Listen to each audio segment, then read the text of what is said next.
First time ব্লেন্ডারে আমি কোনো ভর্তা করেছি, আর ভর্তাটি হচ্ছে কাঁঠালের বিচির ভর্তা।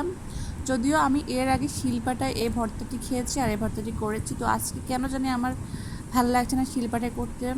আমার মনে হচ্ছে আজকে আমি একটু ব্লেন্ডারে ভর্তাটা করে দেখি। তো এখানে কাঁঠালের বিচি সেদ্ধ করে নিয়েছি, তারপর 1 পিস মাছ ভাজা মাছ দিয়েছি, তারপর পেঁয়াজ কাঁচামরিচ রসুনগুলো হালকা তেলে নিয়েছি, সাথে কিছু শুকনো মরিচও অ্যাড করেছি। আরও অ্যাড করব 3-4টে শুকনো মরিচ, যাতে একটু সুন্দর ফ্লেভার আসে। তো আমি এ জায়গায় একটু ভুল করে ফেলেছিলাম, শুরুতে আমি কাঁঠালের বিচিগুলো একটু ব্লেন্ড করে তারপরে যে আমার মশলার যে পেঁয়াজ ওগুলো পরে দেওয়া উচিত ছিল, তবে আমি একসাথে সব ভর্তা করে ফেলেছি।